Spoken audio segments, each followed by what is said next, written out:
my friends, and we are back with verse 3 of Psalm 119 from The Heart of the King by Auch. So, here we go.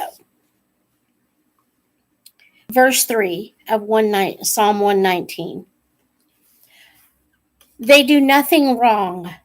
They walk in his ways. What a wonderful testimony to be said of anyone. They do nothing wrong. Is it your testimony? This whole psalm is an inspection of the heart because the heart is the home of Jesus or Yeshua.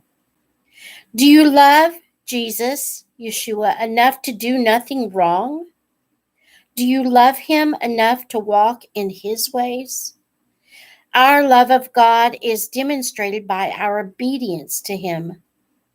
This is why rebellion is considered Satan worship.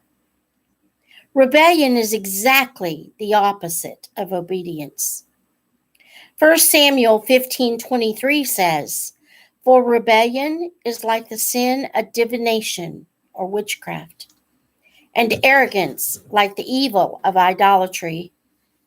Those who have any rebellion in them cannot have the testimony they do nothing wrong. We are quick to quote John 15:7. If you remain in me and my words remain in you, ask whatever you wish and it will be given you. The word remain means to live.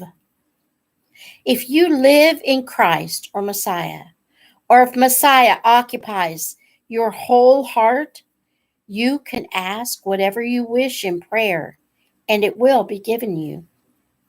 Some people live under the impression that since they are believers, they have the right to ask for anything they want from God, and he must give it to them.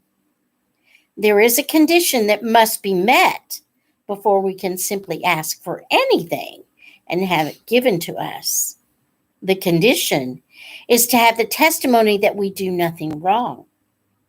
We walk in his ways. To abide means more than just having Yeshua, Jesus, in our heart. It is to live the life he lives. 1 John 2:6 puts it this way: whoever claims to live in him must walk as Yeshua, Jesus, did. To walk as Yeshua, Jesus, walked means our flesh has been dealt with and it no longer controls our actions or desires. When a person is so submitted to God that he does nothing wrong, then he gains the privilege of asking for anything he wants and it will be granted to him. The idea behind this is that when our flesh has been dealt with, we will no longer ask for things that would be out of God's will.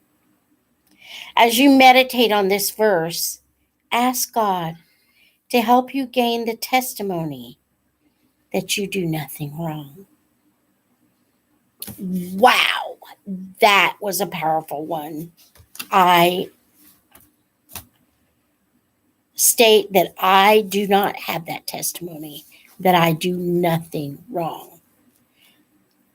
And I strive to be able to have that testimony as I walk this walk with Yeshua. And that is all for today. I pray that on this second day of counting the Omer, that the Lord bless you and keep you. He make his face to shine upon you and be gracious to you. May the Lord lift up his countenance upon you and grant you his peace. Shalom.